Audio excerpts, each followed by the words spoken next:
and welcome to Iron Dinos. I'm Shaun and we're finally getting around to the game that started the this entire project. We're finally getting around to Metroid Dread, which I played actually the day before day of release. Ooh, yeah, coming a little bit early. But yeah, I absolutely blasted through it. I played it for quite a while, I 100%ed it.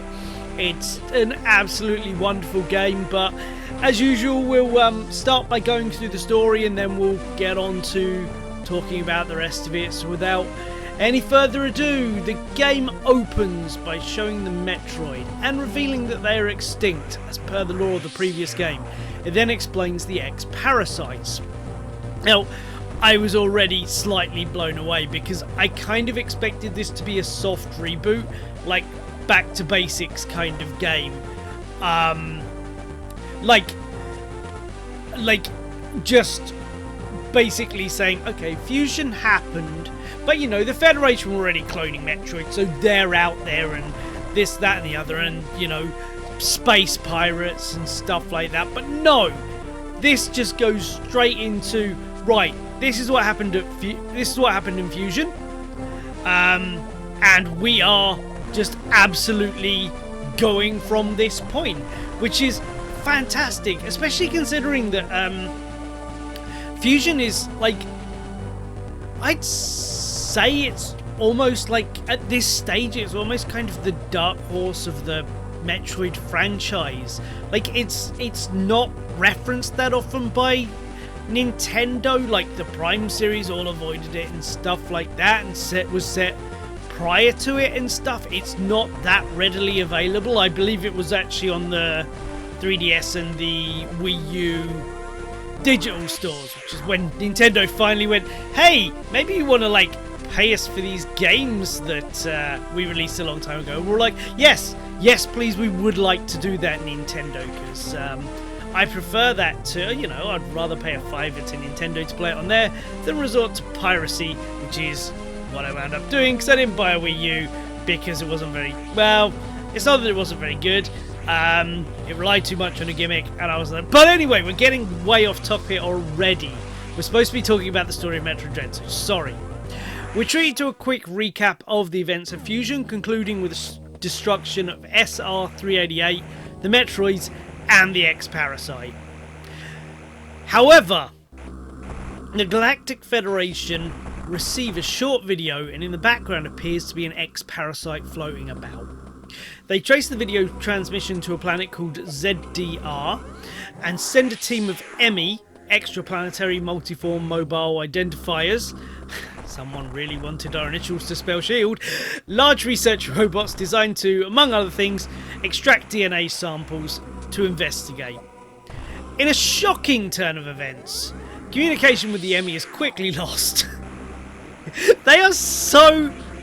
Galactic Federation is useless. It's absolutely useless. It can't do anything without Samus. But that's what she's here for. So they contact Samus to sort the situation, her being the one person immune to the X-Parasite's infection due to the events of Fusion.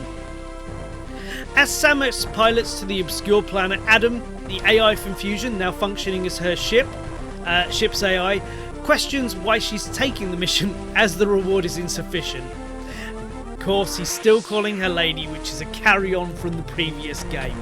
Love all that. Adam is 100% one of the things I expected to be dropped for this game.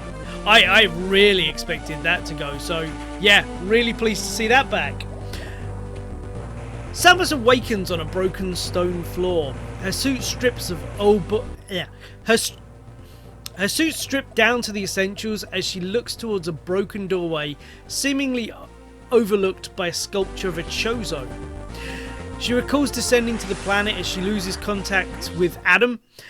On reaching the bottom, she's immediately confronted by a Chozo warrior.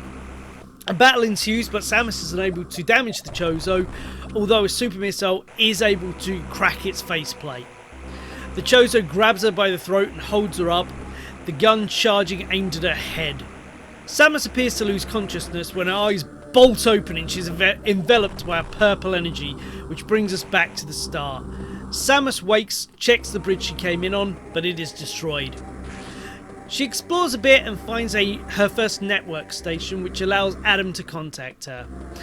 Adam explains that they've analysed the video and vital signals she uploaded, but is unable to explain why she lost consciousness, but does state that she's undergone physical changes that have caused her the loss of her abilities.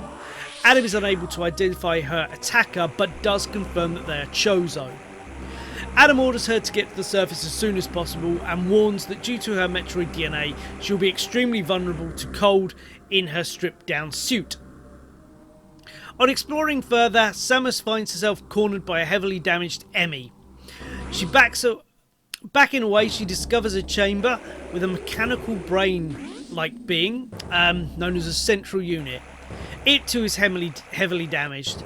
On contact with the central unit, Samus' arm cannon receives an enormous influx of energy that she uses to destroy the damaged Emmy. The first contact with the Emmy. Talk about experience. That's just absolute. It's like, it's not scary at first because you don't realise how hard it's going to be to block that attack. And shortly after that, you're like, alright, now I see where the challenge lies.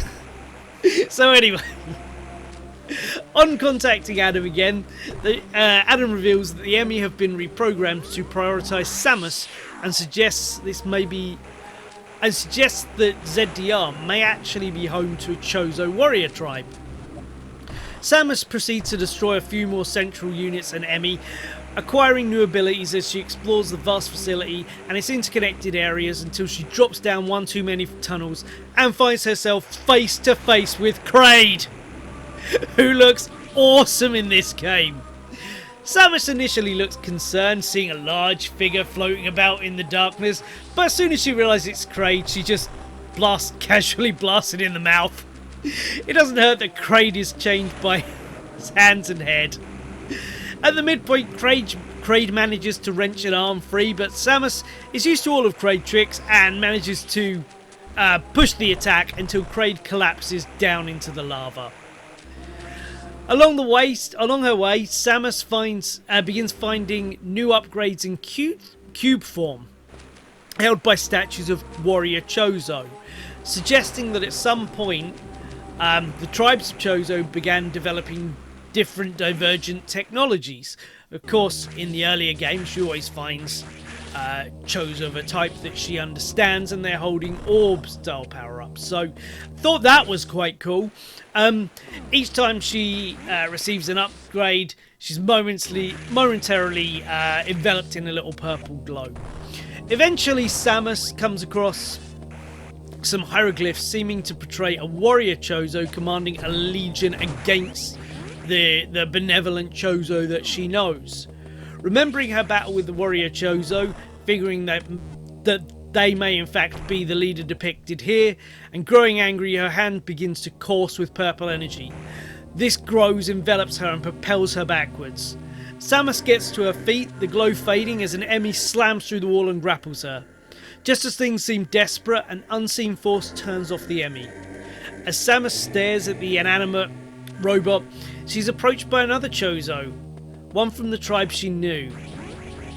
Samus aims her weapon, but the Chozo shows no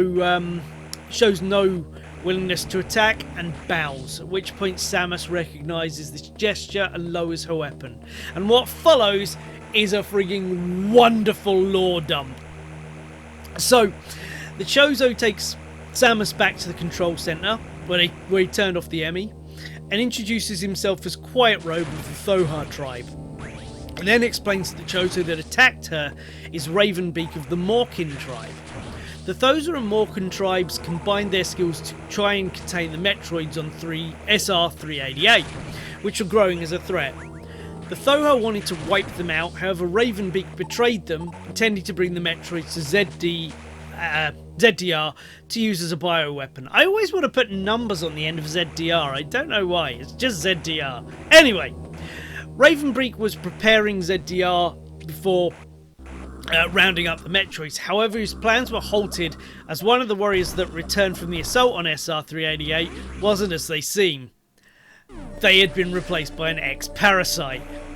ZDR quickly descended into chaos as all the Morkin were quickly consumed by the ex-parasites, with Ravenbeak narrowly managing to contain them. Ravenbeak, having learned nothing, set his sights back on the Metroid, but by this point Samus has rocked up and destroyed them and the planet they inhabit. Ravenbeak's plans were all for nothing. Samus is fucking awesome.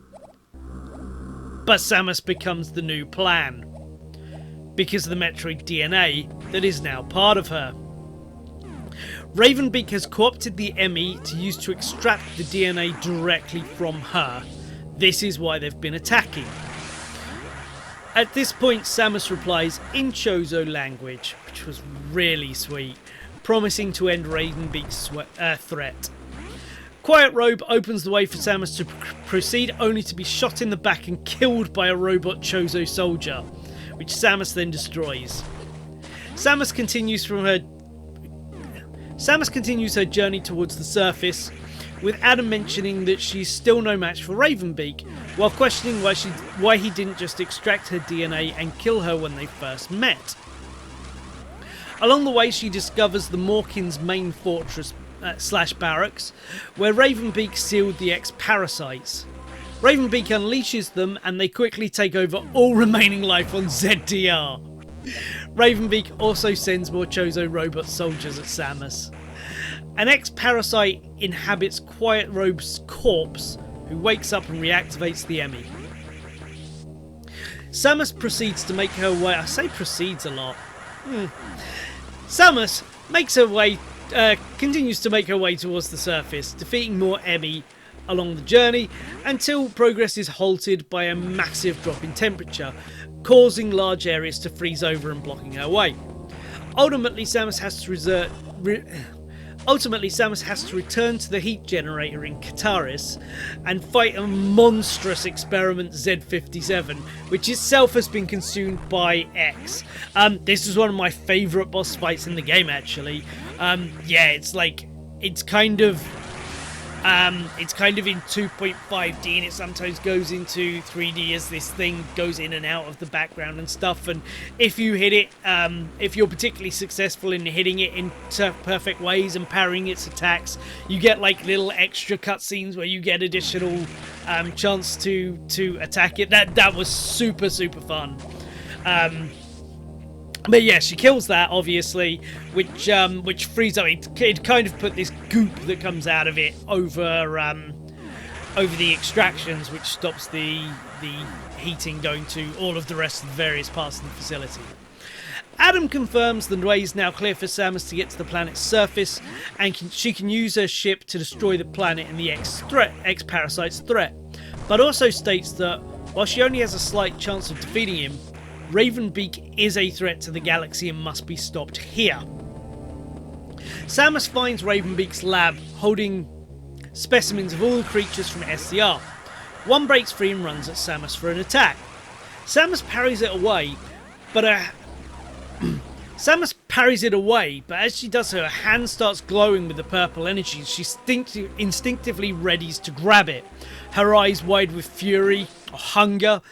Whatever it is, she regains control and simply shoots it. Ravenbeak is shown watching this encounter.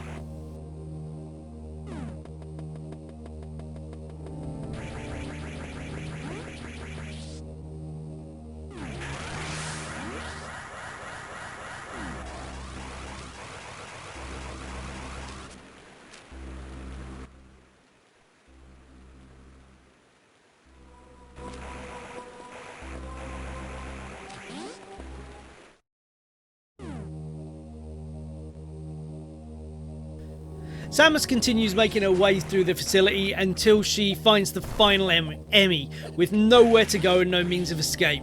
She parries it once again, her hand starts to glow. It overpowers and goes in for the kill, but Samus grabs the probe with her hand and drains it of all its energy. This also depowers the central unit.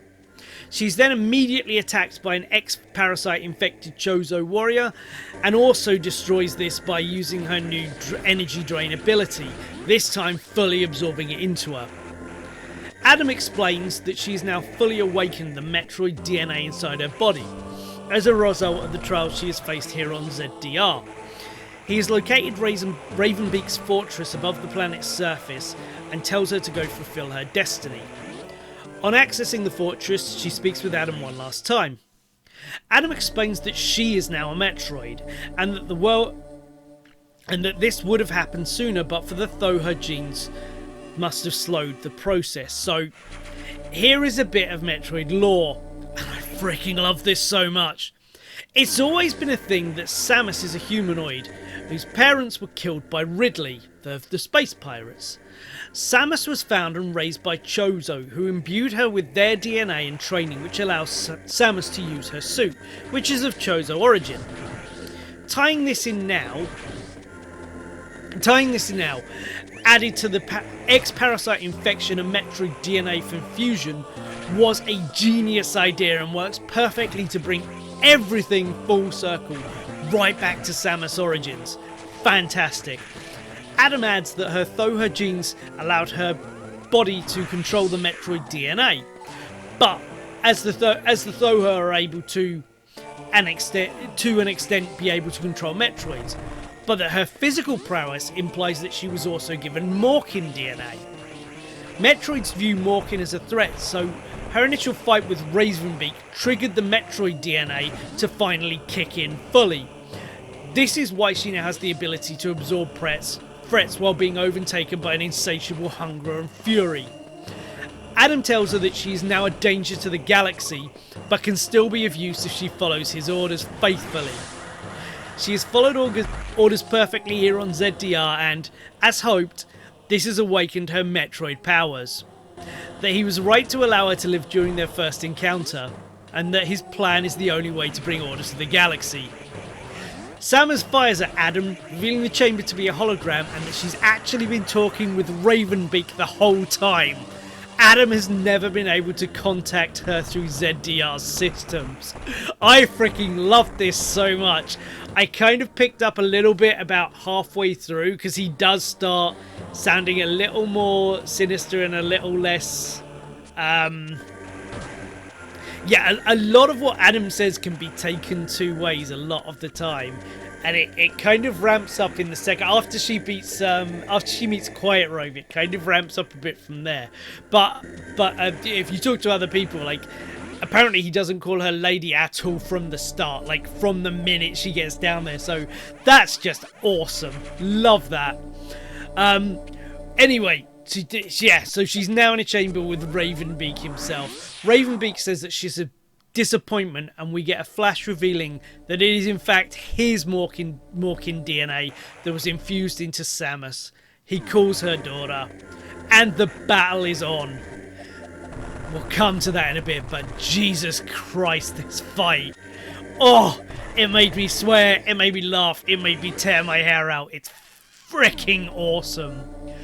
Samus wins, at least in the game, and activates her Metroid power, but Ravenbeak is still not defeated and grabs her by the throat as he did at the start of the game. Samus tries to reach out but is unable to contact Flesh, his armour presumably being the reason he was able to defeat the Metroids, Thoha, and avoid ex-parasite infection. Ravenbeak proceeds to tell her that she is now worthless, and with her body he can clone an army of the most powerful Metroid of them all, Samus. Nice little callback to the SAX. As Samus loses consciousness, the many Thoha Ravenbeak murdered flash before her eyes. Her Metroid power fades and her visor goes dark. Samus' hand suddenly opens and rolls with the energy as she starts to scream Dragon Ball Z style. Energy courses all over her entire body as her eyes burst open with absolute fury. The helmet turns green and red. She reaches out and easily shatters Ravenbeak's helmet and drains him as he cries in fear. We pan out to see she is absorbing the energy of the entire Sky Fortress. We finally get a look at Samus's Metroid armor, and it's fucking awesome. It looks like an insane version of the Doomslayer armor, all spikes and angles, and like it's all like it's pushing away from her, like, and then to a degree like tendrils drawing into the center. She's still screaming. It's so fucking cool. The Sky Fortress crashes into ZDR. Samus stands in the wreckage, but Ravenbeak is still on his feet. He starts towards Samus, but his exposed flesh is prey to an X-Parasite. Ravenbeak is consumed and mutates into a giant abomination. Ravenbeak's skull inside the broken and shattered head and corpse of Kraid. Samus unleashes all of the energy she's drained into a super beam directly into Ravenbeak's face. Finally, the form dissolves and the X-Parasite emerges before it too is blasted into nothingness. Samus reaches her ship, but Adam, the real one this time, stops her. In this form, she'll drain the ship of all of its energy. The Quiet Robe X appears behind Samus as she pivots, ready to fight. Quiet Robe bows, as he did before, and reverts to X-Parasite form. It absorbs itself into Samus, and she is reverted to her regular state. She quickly turns and pilots the ship away as ZDR explodes! What an awesome story this time. Like, this is probably, outside of Other M, which I've yet to play, this is probably the most story and lore since Corruption. But while I feel there's probably less to this, this is so much more interesting because it just delves directly into the key parts of the lore that make this series so great. So it's the lore of the Metroids, it's the lore of the Metroids, their place on SR388 with the X-Parasite. The two tribes, the Thoha and the Morkin of Chozo, it ties back to them initially finding Samus, so high chance is the Thoha and the Morkin were working together when they found her. That's like the assault on SR388 where Ravenbeak and his Morkin just turned and murdered all of the Thoha while they were there is just absolutely fantastic. Yeah, even right down to the use of Adam and keeping him as part of the lore for Samus going forward, but also twisting that to be a fake Adam through the vast majority of the game was absolutely fantastic. Like I say, it's so cool that you can, like I said, I picked it up somewhere around I guess I'd call it the midpoint, maybe a third in, but like some people are going to get right to that end and just be, what the fuck? And some people are going to immediately be like, ha, he killed a Samus, so that's clearly not it. Like, and one of the great things about it is, it absolutely shows you this right at the start. They call it a network station, but like as Samus is descending on the list, her connection with him drops. So it's just assumed that he's in this system, but why would he be? He's in that ship, you know. It's very plausible, but it's also it also makes absolute sense that that's not the case. Quiet Robe's story is so sad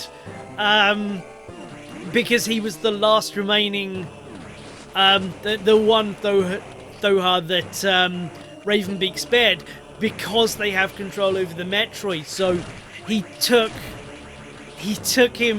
killed all the rest of his people, took him there to use him as a conduit to help gain control over the Metroids, if need be. And, you know, knowing that his life is finite and when his usefulness is at an end, Ravenbeak's just gonna kill him. I didn't touch on it too much in the story because it's only touched on a couple of times, but Ravenbeak's motivation is that they are the warrior Chozo. Their Their entire philosophy is about gaining power. So everything Ravenbeak is doing, which ties right back to Samus' origin, if not before, is all part of one grand plan that Ravenbeak has to presumably supplant the Galactic Federation and take over the entirety of the galaxy. Like, that's absolutely fantastic. Those are massive, massive stakes. Perhaps larger than we've ever seen before. You've then, of course, got the threat of the X getting loose again. That's what starts this whole thing. You know, we saw what the X can do on the space station. Hell, we saw it before the game even started in Fusion as it nearly killed Samus. That's just absolutely fantastic. There are so many threads to pick from and choose from, and I feel they all work really nicely and interweave really nicely together, to the point that you don't need to include they chuck Kraid in there presumably for a bit of fan service, but they've not used Ridley, they've not used Mother Brain, who perhaps I'm one of the few people still expecting who still considers that as like Samus's big enemy. Probably because she was in Captain N and the Game Master, so I knew her more than I knew Metroid back in the early days. But yeah, he set up this new big bad in Ravenbeak, and everything they try to do kind of makes sense. And I love the absolute fucking balls to have not made a new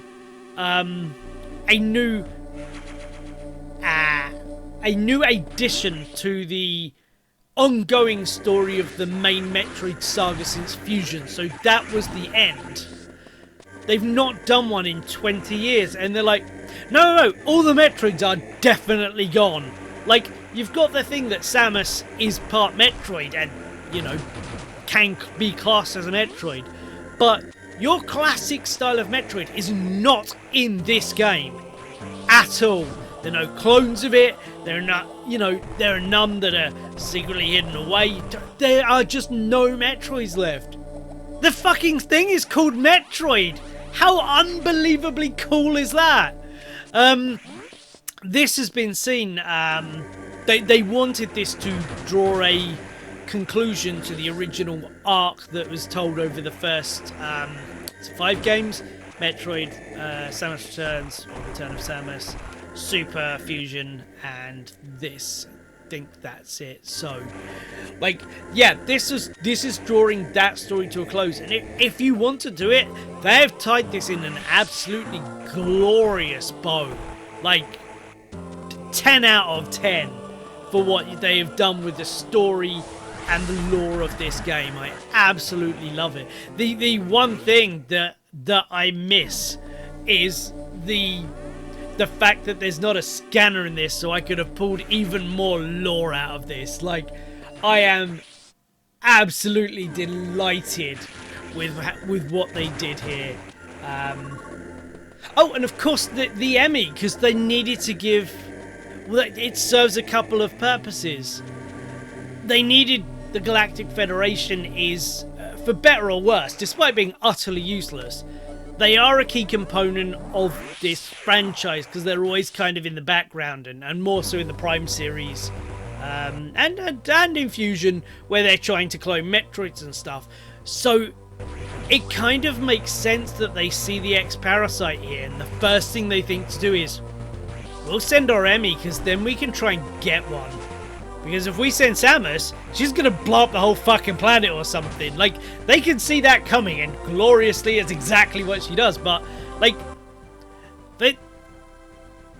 it's immediately with the lore of the franchise to this point that their first thought is, we know who can deal with this situation, but we also want to get our hands on that thing that's there.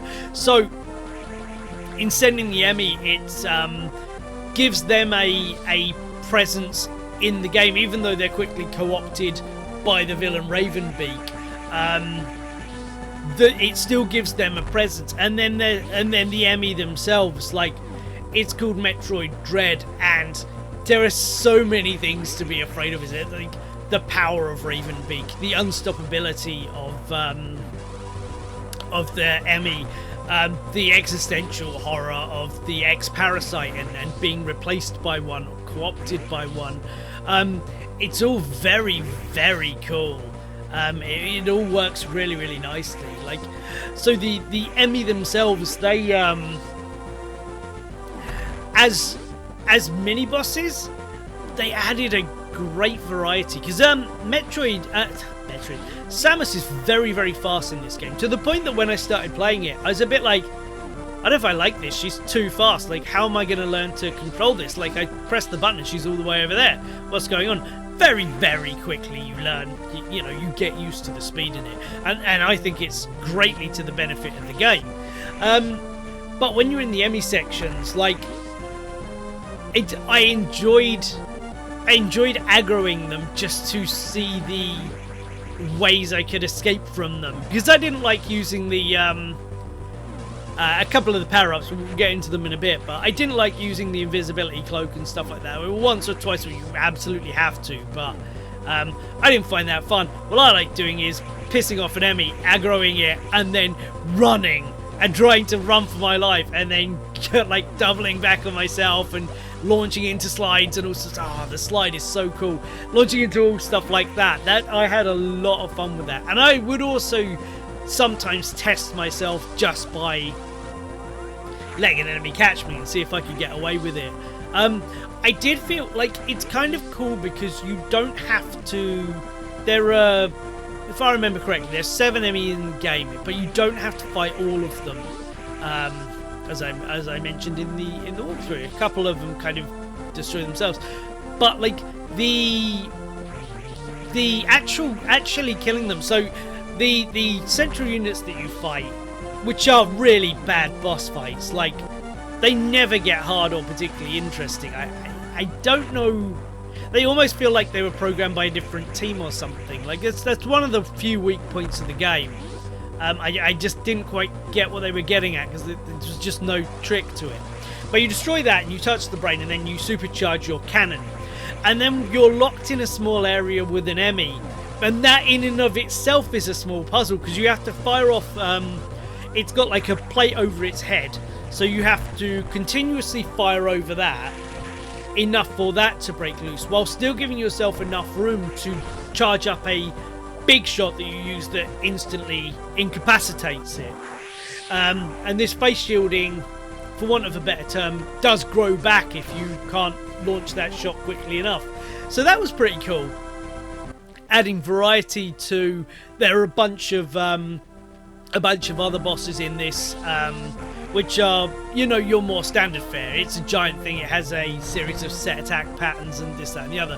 Whereas the Emmy seem to have more of an advanced AI, rather than having a number of pre-programmed moves. They actually they have an AI and can inhabit the space of their own volition, which is pretty goddamn awesome.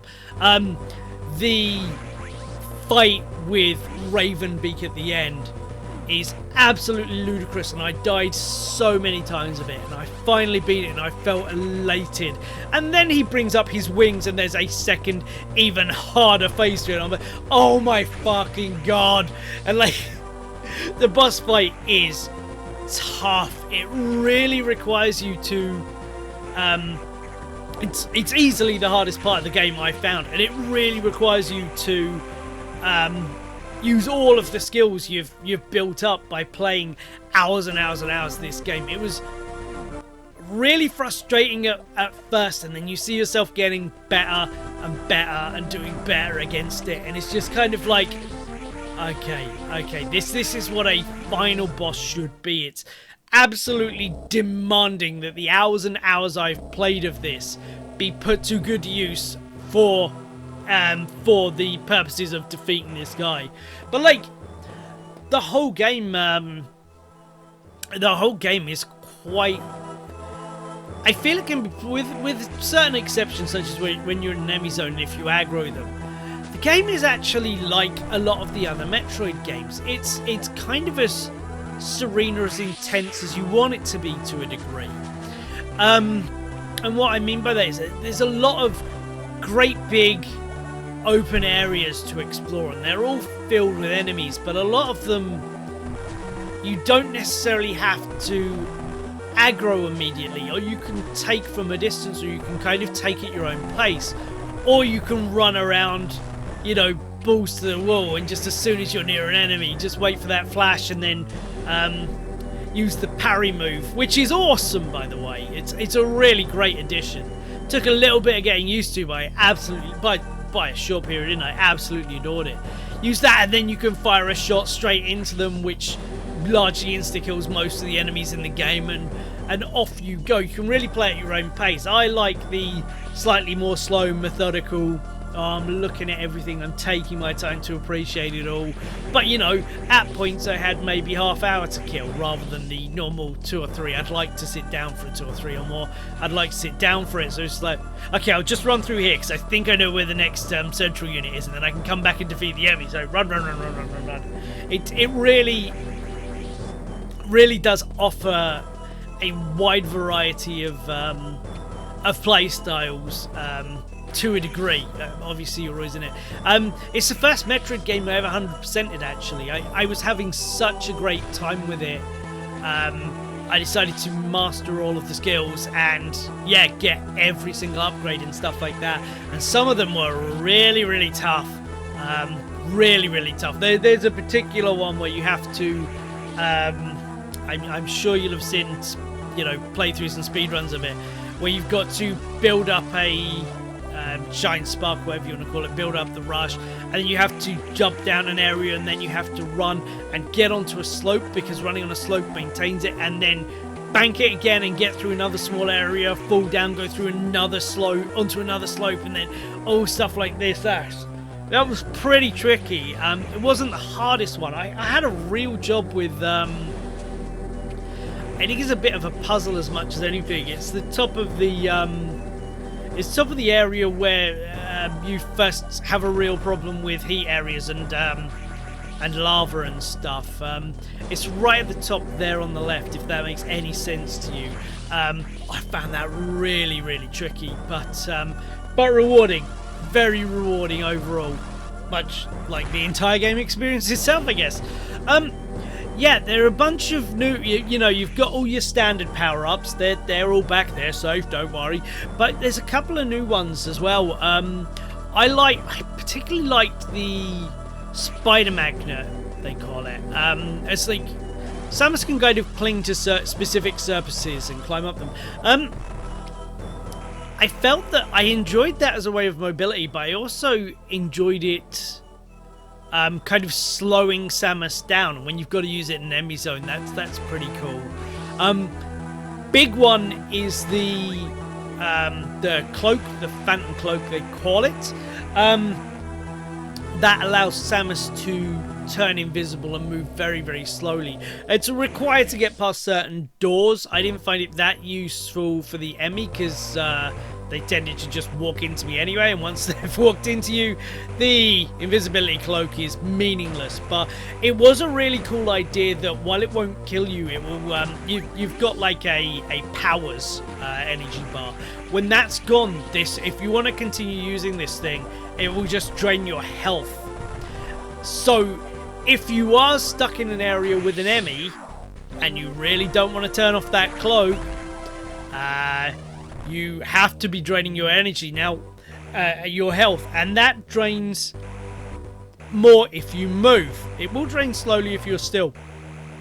So you can be perfectly still and you can be sitting there going, just fuck off, just, oh god, and it can, yeah, it's really cool.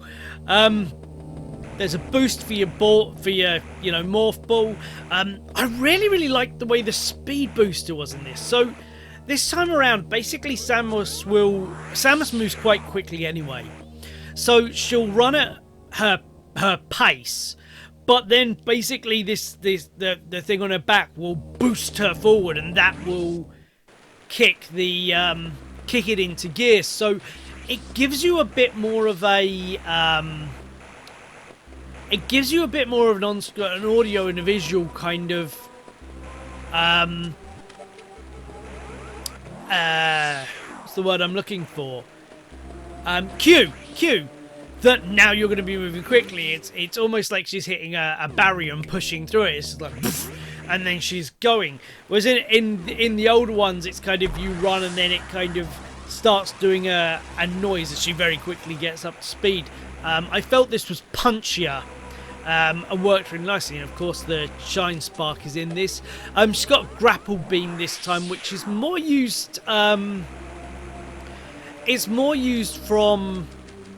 It's more used for kind of pulling items that are in your way. So you get these weird kind of blocks that are just kind of in your way, and it almost looks like a magnetizer, and it kind of pulls them up. And you can also actually use that to shoot yourself up to the blue platforms that Samus can climb along.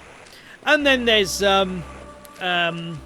yeah, for the most part, everything else is what you'd expect, what you've seen in other games. There's the pulse is back. I think that was first in Samus Returns, so that's back. So if you any room you're in, you can use that, and it will show off secrets. Oh yeah, I don't know if the cross bomb is new. You can basically, it's like the power bomb, but it goes massively along, so it can shoot you really quickly along areas, or it can blow up long trails. Yeah, in the form of a cross, funnily enough, hence the name. But yeah, everything in this game, everything about the controls of this game, and as you power up and stuff, is incredibly satisfying, and it all adds. Very, very little of it. Very little of it feels like it's there for the sake of this is the point where you'd normally get another power up. It all feels earned, and like, yeah, this is now going to open up something new for Samus and someone new to go. What these games are founded on. It's what made Super Metroid so great. In my opinion, it's what makes Fusion so unbelievably good. All round, everything, as you progress, everything adds and builds on itself wonderfully until you're at the end, yet without ever overstaying its welcome, because this isn't the longest of games. I'd say it's probably the longest 2D Metroid to this point, and it's certainly, you know, the cutscenes padded out a bit, and there's over an hour of them in the game. I went through a nice collection of them on YouTube to just help me get my thoughts throughout the story and everything, because, you know, I did play this several months ago. But yeah, it's nice. I'm kind of a fan of Nintendo and protagonists not exactly speaking and stuff. You know, Mario's fine with his let's go and stuff, but I feel they work a little better. So having what little Samus has to say in this game be in Chozo language, I think was really quite an inspired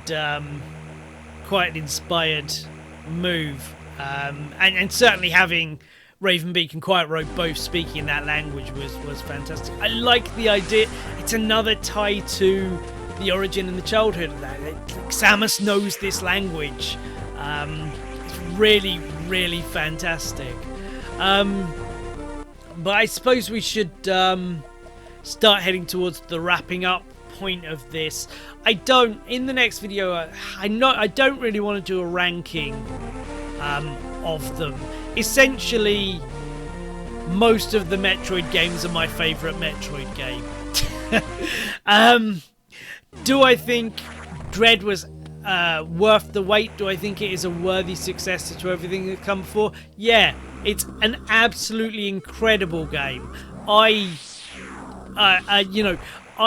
was so excited for it. This was the first Metroid game in, well, probably the first Metroid game since Prime 2 that I got on launch day and was able to immediately play and be crazy hyped for, because I'd, you know, played most of the other games up to that point in preparation over the several years in the lead up to it. without even realizing it. I thought I was doing it for Metroid Prime 4's inevitable release. Surprise! Here's an awesome 2D Metroid. But yeah, it's absolutely fantastic, as is pretty much all the games in the series, which we'll touch on a little in our next part, which is going to be the finale, and it's going to be the wrap up of everything we've been doing here. But yeah, as for Dread itself, I don't know how they could top it. I really don't know how they could top it. The only thing I can think of is as they have suggested, this may be the conclusion of this chapter of the Metroid saga. I can only hope what they come up to replace everything from this and the previous games is better. You know, they're not going to do a slow descent of Samus into the main villain. That seems highly unlikely. So what they are going to do now that they've taken all these things away is anyone's guess. But again, they literally did it with Fusion. Fusion didn't really have any Metroids. They had the X-Parasite. That was their new thing. And that's an absolutely stellar Metroid game. It's an absolutely stellar game in every regard. So, you know, I just hope it's not 20 years before they do the next one. But yeah, it's nice to see that now that I've got my 3DS and I'm playing more and more of Samus Returns, it's nice to see that Mercury Steam learned. I mean, Samus Returns is so good anyway. But it's nice to see that they learned what they could improve in that game, and that's what they've gone and done. And really, what more could you ask? What more could you ask?